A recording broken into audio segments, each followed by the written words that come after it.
Ayat ketiga, zalika. Cuba tengok zalika. Cuba terjemah. Apa makna zalika? Zalika, demikian itu. Zalika bi'annahum amanu.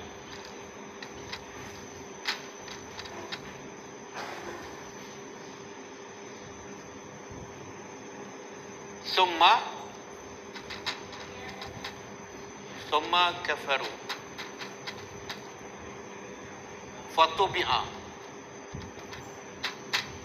Fatubi'a ala qulubihim.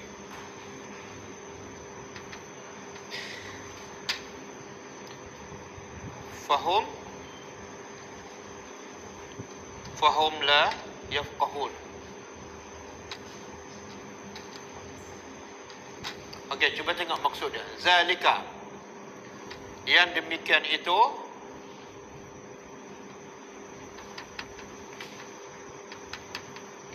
bi'annahu, bahawa sesungguhnya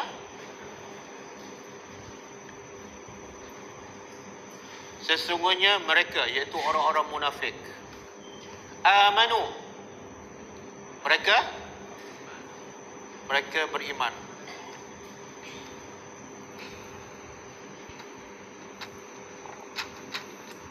Summa kafaru, kemudian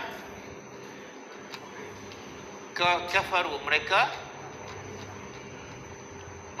kufur. Fatubi'a, lalu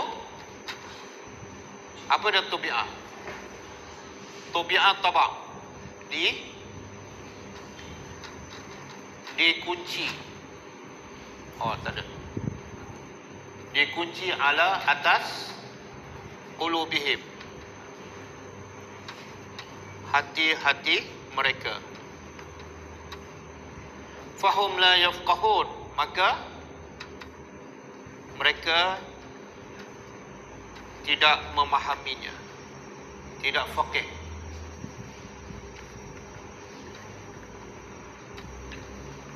Okey, apa maksud ayat ni? Allah kata orang munafik ni, satu, berbohong, yang kedua bersumpah untuk menyembunyikan kekufuran, yang ketiga apa? Yang ketiga, menghalang manusia daripada jalan Allah, daripada manusia beriman. Dia buat kerja tiga ni. Kalau saya tanya soalan, kenapa sampai tahap tu, dalam berdusta, dalam bersumpah bohong, kemudian tambah satu lagi, pagi, petang, siang, malam tak bagi orang beriman. Apa sebab ni? Sebabnya Allah bagi itu dalam ayat ketiga.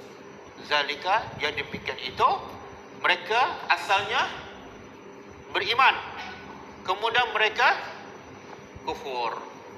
Jadi orang munafik ni sebenarnya asal beriman ke? Orang munafik asal beriman ke, ataupun memang asal lagi kafir? Beriman. Macam mana mereka beriman? Macam mana tu? Soalan kedua, macam mana mereka beriman tu sebelum mereka jadi kafir dan munafik? Ya? Menzahirkan iman. Kalau menzahirkan iman, tak beriman. Menzahirkan tapi tak beriman, itu dipanggil menipu. Percaya pada Nabi dan Rasul. Orang munafik yang nak bunuh Nabi, orang munafik yang nak menjahanamkan Islam. Ulama mengatakan maksud mereka beriman ni, satu, ketika mereka dilahir dalam keadaan fitrah semula jadi. Betul tak? Semua manusia, anak orang kafir ke anak orang Islam, dilahirkan dalam keadaan memang fitrah semula jadinya Islam. Sebab itulah kalau mati sebelum balik, ke mana mereka? Itu menunjukkan mereka beriman. Fitrah. Itu pendapat pertama. Yang kedua, pendapat yang kedua ialah maksud mereka beriman ni, mereka terlalu dekat dengan iman. Sebab depan mereka siapa dia? Rasulullah. Dan Quran dah lama turun ke sedang turun? Sedang? Maknanya kalau mereka nak beriman, sangat mudah tak? Sangat mudah. Sebab Nabi depan mereka, contoh depan mereka, Quran pun sentiasa turun, lagi mudah untuk mereka beriman. Tapi mereka tak beriman. Jadi maksud yang kedua, mereka terlalu dekat dengan iman, tapi akhirnya mereka memilih kufur. Boleh? Jadi apa pengajaran untuk kita? Kalau zaman Nabi, di hadapan Nabi, ketika Nabi hidup, ketika Quran masih turun, tapi mereka boleh kufur dan menentang Islam. Apa pengajaran untuk kita?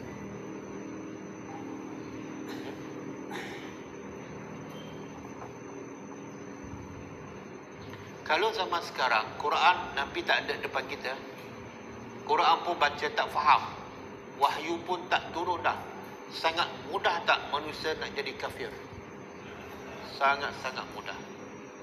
Jangan terkejut bila ada munafik zaman sekarang. Sebab apa? Munafik zaman Nabi solat di belakang Nabi, pergi berjihad bersama Nabi. Jadi pengajar untuk kita, berhati-hatilah kita dan anak-anak kita.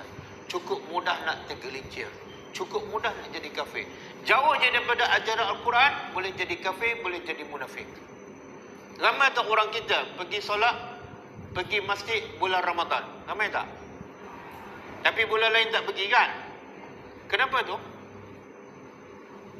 Kalau ikut Nabi, Nabi pergi masjid bulan Ramadan saja ke sepanjang masa? Kenapa pergi bulan Ramadan saja? Dia ikut kaedah siapa tu? Siapa ada pengalaman? Siapa ada pengalaman? Dia pergi bulan Ramadan je. Saya nak tahu apa sebab dia pergi bulan Ramadan saja. Apa dah? Ikut orang. Jadi kalau ikut orangnya, mana bukan Islam. Islam kena ikut Nabi. Oh, sebab dia kata pergi bulan Ramadan, sekali bulan Ramadan tu, satu dosa dia terpadas semua. Lepas tu dapat pula pahala berlipat kali ganda. Jadi makan sebulan cukup untuk setahun. Ada orang Melayu macam tu? Tapi ada jaminan tak kalau betul lah teori tu? Kalau betul, ada jaminan tak yang dia pergi bulan Ramadan diterima oleh Allah? Yang boleh makan setahun tu, ada jaminan tak? Tak ada jaminan. Sebab syarat amalan diterima apa dah? Mesti ikhlas kepada Allah, buat kerana Allah, bukan bulan Ramadan. Kalau dia buat bulan Ramadan saja, bukan kerana Allah, tak diterima. Faham? Jadi kalau zaman Nabi ada kat depan, Quran turun, ya Allah, masih ada yang munafik, masih ada yang menentang Nabi. Zaman sekarang lagi-lagi mudah tergelincir. Apa dah? Kerana Lailatul Qadar. Apa maksud? Dia pergi bulan Ramadan, lepas tu dapat Lailatul Qadar, lepas tu tak pergi dah. Orang macam ni memang tak layak dapat Lailatul Qadar.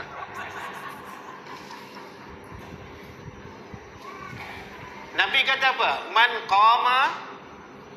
Man qama Ramadan, siapa yang mendirikan malam-malam Ramadan imanan, dengan penuh keimanan kepada Allah, bukan kerana beriman bulan Ramadan, wahtisaban, dan kerana mengharapkan ganjaran pahala Allah, barulah dapat Lailatul Qadar. Jadi Lailatul Qadar bukan semua orang layak dapat. Dia orang kerja setahun dapat gaji setahun, dia kerja sebulan nak dapat gaji setahun. Layak tak? Muka tebal lah.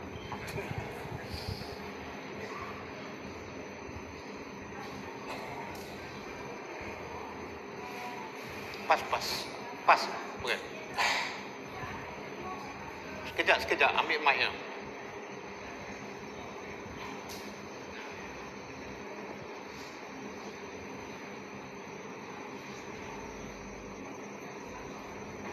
Cakap dia.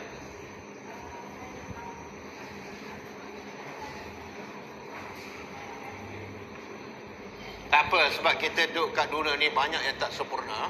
Nanti masuk syurga semua sempurna.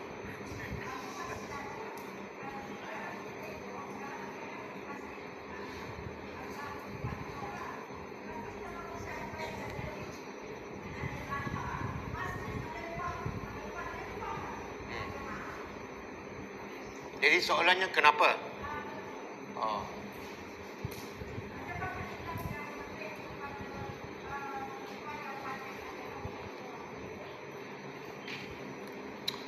Okey, soalan dia, kenapa kita tengok masjid hari-hari biasa tak ramai? Kan? Masjid besar tapi safnya 1-2 saf je. Tapi bila hari raya, masjid tu bukan setakat penuh, melimpah. Kan hari raya. Jadi soalannya kenapa? Jawapannya sebab manusia suka buat benda yang sekali setahun. Manusia suka buat yang sekali setahun. Sebab itulah salat Jumaat 5 waktu dengan salat Jumaat, mana lebih ramai? Jumaat kan? Sebab 5 waktu setiap hari, Jumaat sekali seminggu. Okey. Yang salat Jumaat dengan salat tarawih, mana lebih ramai? Tarawih. Sebab apa? Jumaat setiap minggu, tarawih sebulan setahun. Okey. Tarawih pula dengan raya, mana lebih ramai? Raya. Sebab tarawih sebulan setahun, raya sekali. Perangai manusia semakin kurang kegerapan, semakin ramai. Sebab apa? Manusia buat bukan kerana Allah. Kalau dia buat kerana Allah, yang mana patut ramai? Kalau dia buat kerana Allah, yang mana patut paling ramai?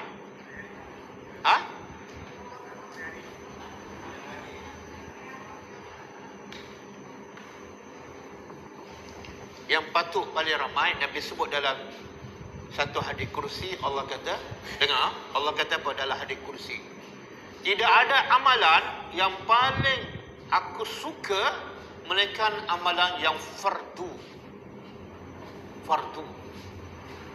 Yang paling Allah suka amalan fardu. Salat Jumaat 5 waktu dengan salat raya, yang mana fardu? Salat 5 waktu. Jadi kalau dia buat betul-betul kerana Allah, dia pergi yang mana? Yang mana ramai? Yang 5 waktu. Yang raya tu tak pergi pun tak apa, sebab dia sunat. Kalau dia buat kerana Allah, tapi dia buat bukan kerana Allah, dia buat kerana adat. Adat orang ramai, yang ramai bila? Solat raya. Jadi saya pun takutlah orang yang pergi solat raya saja ataupun solat tarawih saja, takut apa dah? Ada ciri-ciri munafik. Dia seolah dia jadikan solat raya pergi bulan Ramadan sebagai perisai untuk menunjukkan dia masih Islam. Paling-paling kurang dapat zakat, duit zakat kan. Kalau tak pergi langsung, orang tak pergi. Ini sebab antara sebab orang munafik berpura-pura. Apa sebab? Apa sebab orang munafik berpura-pura depan Nabi, berpura-pura Islam? Apa sebab? Apa kepentingan mereka? Kalau dia kafir betul-betul tak tunjuk Islam, ada kemungkinan Nabi perangi dia, ada kemungkinan Nabi rampas harta dia. Tapi nak jaga kepentingan tu, dia pun menunjukkan Islam. Jadi saya takut orang yang pergi bulan Ramadan saja ataupun solat raya, takut-takut ada ciri-ciri tu. Kenapa kamu pergi raya? Yalah, aku dah lah tak solat 5 waktu, kemudian raya pun tak. Nanti orang kata kafir pula. Kan nanti kalau layak dapat zakat orang tak bagi. Takut-takut. Jadi buatlah kerana Allah. Yang paling Allah suka solat fardu. Bagi solat fardu 5 waktu. Kalau tak pergi solat raya pun okey. Tapi kalau dah pergi lagi okey. Okey? Kemudian Allah kata apa? Bila dah beriman, kemudian dia pilih kafir. Step ketiga pada. Dah beriman dalam cahaya, tiba-tiba pilih kufur. Apa yang Allah akan buat? Allah akan tutup pintu hatinya. Fatubi'a ala qulubihim. Bila dah tutup, step yang keempat. Apa dia? Oh, patutlah.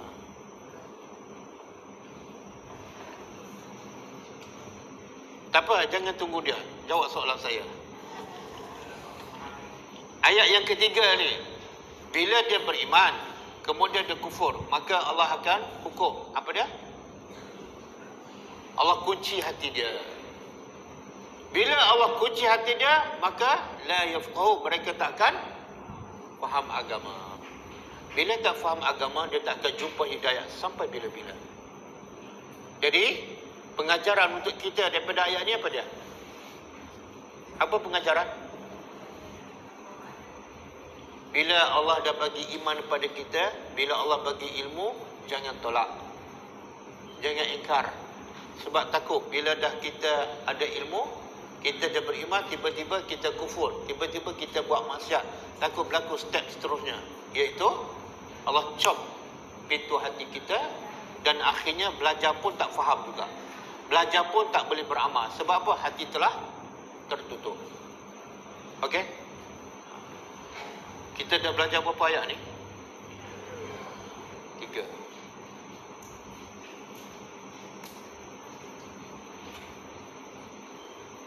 Okey, kita ambil satu ayat lagi.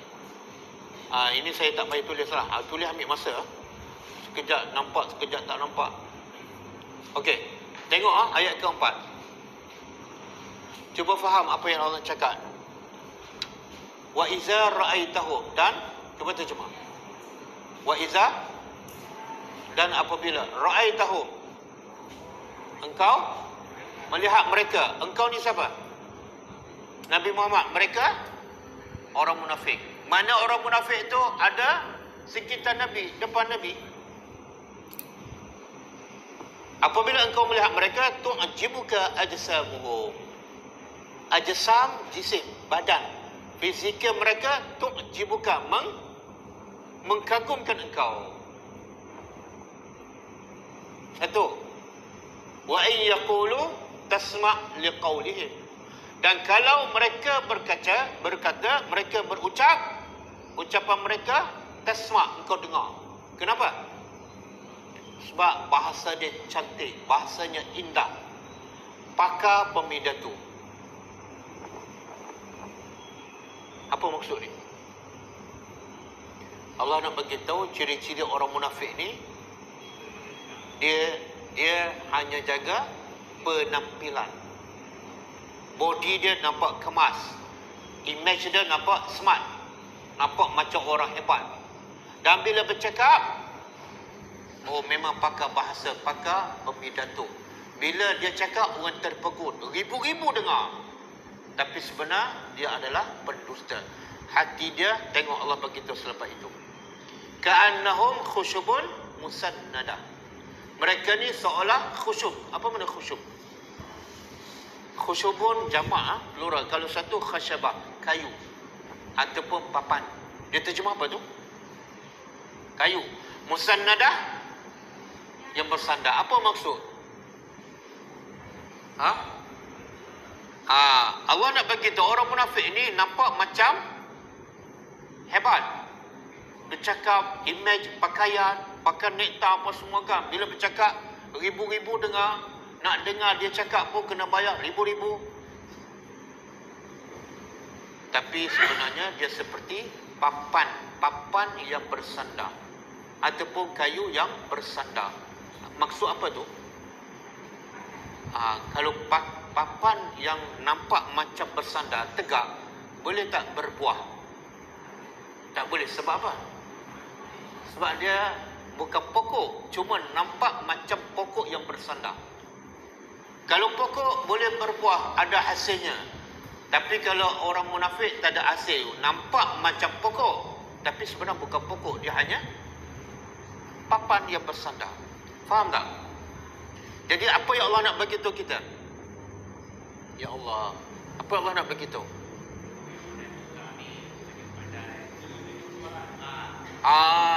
Allah nak ajar kita orang beriman, jangan tertipu dengan luaran.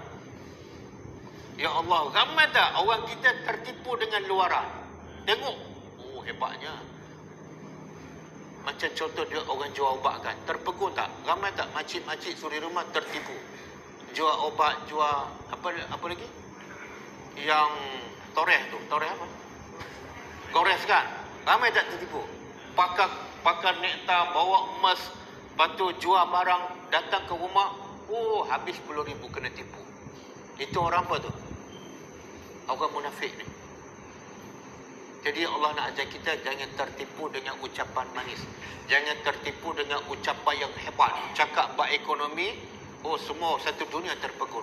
Cakap bab IT, orang terpegun. 2 jam boleh dengar. Tapi sebenar kosong. Tak ada kebaikan. Boleh faham tak? Sebab tu dalam satu hari Nabi kata, ada orang yang dibawa ke akhirat besok, badan dia hebat, badan dia kuat, tak. Tapi bila ditimbang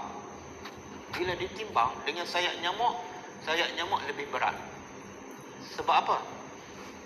Bodinya cantik, bodinya hebat, tapi dalamnya kosong, imannya kosong, zero. Dengan sayap nyamuk pun tak boleh disamakan. Sayap nyamuk lebih bernilai.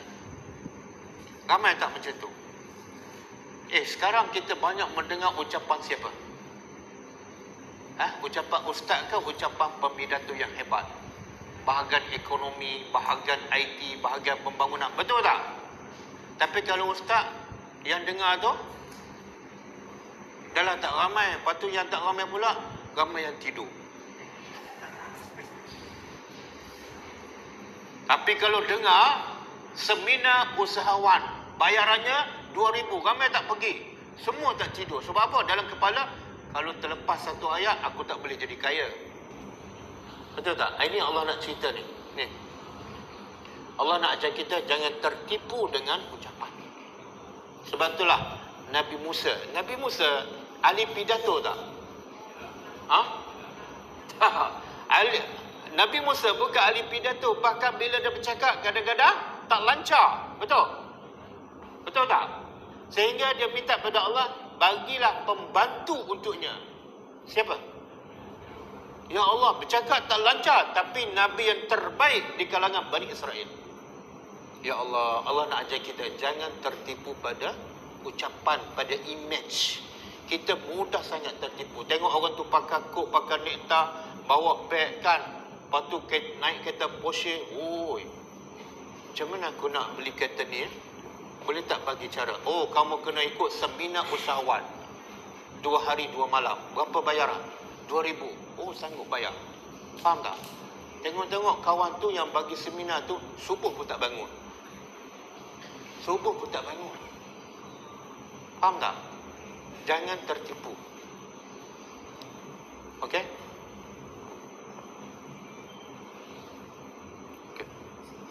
Banyak kertas lah. Kemudian kita habiskan ini. Yahsabuna. Mereka, dengar orang munafik ni. Allah nak bagi tahu kita sebab apa? Allah rahmat pada kita. Allah sayang. Allah nak kita jangan tertipu dengan orang yang ada sifat-sifat ni. Yahsabuna. Mereka mengira kulla sayhatin alaihim. Setiap sayhah. Apa dia sayhah? Jeritan, pekikan, suara apa saja, mereka kira itu suara yang mengancam mereka. Apa maksud ni? Apa maksudnya?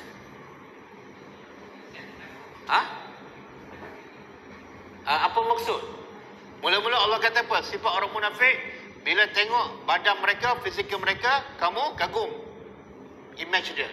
Dan bila dia bercakap, kamu dengar. Tapi bila dengar suara, dia paling penakut. Makna apa tu? Hati dia memang penakut. Dengar suara je, ni macam nak mati je. Sifat orang munafik, hati dia sangat-sangat takut. Takut pada apa? Apa saja suara. Tak, bukan teguran saja. Apa bunyi suaranya, dia rasa macam musibah besar kepadanya. Sebab apa? Sebab hati dia memang tak beriman kepada Allah. Kadang-kadang dengar suara bini pun dah takut lah. Tengah-tengah bercakap, masuk mesej. Isteri dia, ya Allah, dah berubah dah air muka. Jadi bila Allah kata dengar suara tu, apa maksud dia? Suara apa-apa saja. Kadang-kadang suara binatang, kadang-kadang suara kucing, kadang-kadang suara tak bumbung. Dia yang paling cepat terkejut. Maknanya zahir nampak kuat, nampak hebat, tapi hati penakut. Kemudian Allah kata apa? Humul aduwu, mereka sebenarnya musuh. Fahzarhum, ini perintah Allah pada kita. Berhati-hatilah dengan mereka. Allah perintah kita supaya berhati-hati dengan mereka. Okey. Jadi wajib tak kita berhati-hati dengan mereka? Wajib tak? Kenapa wajib? Sebab Allah perintah. Okey. Kalau kita wajib berhati-hati dengan mereka, tapi soalnya kita kenal tak mereka? Kenal ke tak? Kenal. Kan orang munafik ni zahir dia Islam, hati dia kufur. Macam mana kita tahu benda ghaib? Ciri-ciri. Okey, apa dia ciri-ciri dia? Apabila bercakap, bohong. Orang macam ni berhati-hati. Bila diberi amanah, khianat. Berhati-hati. Dan bila berjanji, orang macam ni berhati-hati. Apa lagi sifat orang munafik?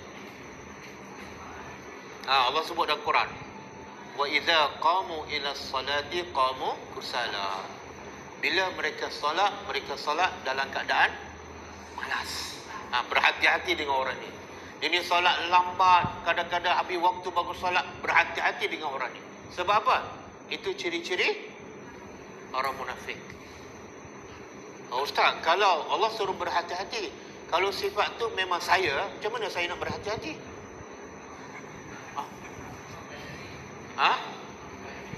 Bagi tahu pada orang lain, berhati-hatilah dengan saya. Sebab saya ni ada ciri-ciri munafik. Wajib tak kita berhati-hati? Ya wajib. Allah kata fahzarhum, berhati-hati. Sifat-sifat Allah sebut dalam Quran. Bila mereka berzikir, bila solat malas. Dan bila berzikir, sikit je. Zikir pagi pun tak, zikir petang pun tak. Lepas tu zikir solat pun kadang-kadang zikir, kadang-kadang tak. Berhati-hati dengan orang ni. Walaupun dia suami kita. Abang, nampak macam ada ciri-ciri munafik. Abang dah zikir pagi? Tak. Zikir petang? Tak. Lepas subuh, lepas solat subuh? Tak. Abang, ni dah nampak macam ada ciri-ciri ni. Boleh tak? Saya kena berhati-hati dengan abang.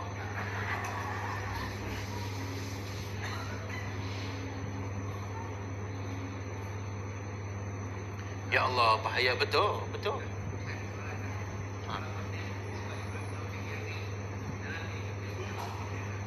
Okey, kalau sifat-sifat ni ciri-ciri ada dalam diri kita. Ya Allah, apa patut kita buat? Apa patut kita buat?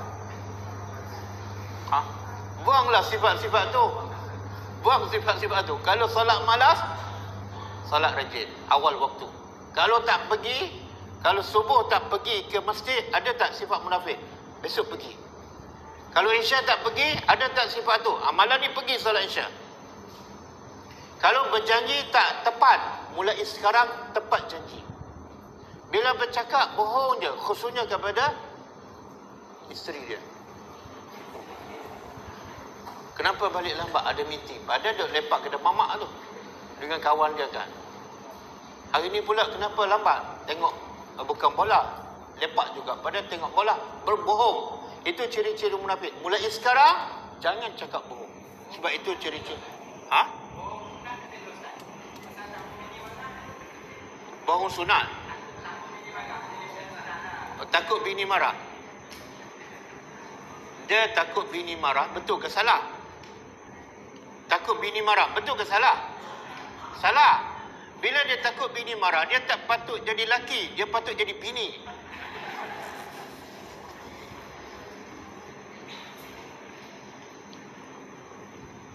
Okay. Dah tepat masa. Ya Allah, ada tak? Tak tahulah. Peserta ni faham tak? Dan rasa tak benda ni penting? Dan rasa tak orang munafik banyak sekeliling kita? Ya. Apa saja yang menghalang kita daripada dekat pada Allah, daripada pergi masjid, daripada pergi kelas agama, itu ciri-ciri orang munafik. Sebab kerja orang munafik menghalang. Menghalang manusia daripada dekat pada Allah. Termasuklah kelas agama, pergi ke masjid. Jadi terlalu banyak, berhati-hatilah. Okey. Kemudian last sekali Allah kata ayat keempat, qatalahumullah. Allah memerangi mereka. Apa maksud Allah memerangi? Allah memerangi maksud dia Allah melaknat. Allah melaknat. Siapa ni? Orang yang sifat munafik ni. Jadi bila Allah laknat, apa makna laknat? Jauh daripada rahmat Allah. Bila jauh daripada rahmat Allah, ada kemungkinan tak boleh masuk syurga? Tak ada. Sebab syarat masuk syurga dapat rahmat Allah. Satu. Yang kedua, ia memerangi orang munafik ni siapa? Ni Allah kata qatalahumullah. Allah memerangi mereka. Bukan orang beriman, tapi Allah sendiri memerangi orang munafik. Makna apa? Orang munafik ni paling dibenci oleh Allah sampai Allah memerangi. Jadi jauhkan diri kita daripada sifat-sifat orang munafik. Takut-takut kita solat tapi diperangi oleh Allah. Kita pergi umrah, pergi haji, tapi takut kita diperangi oleh Allah tanpa kita sedar. Anna yufakun. Maka bagaimana mereka boleh dipalingkan? Macam mana Allah tanya, macam mana mereka masih boleh dipalingkan daripada Allah? Sedangkan hidayah Allah ada depan mata mereka, Rasul ada depan mata mereka, Quran turun di hadapan mata mereka. Macam mana mereka masih boleh dipalingkan daripada kebenaran? Okey, cukup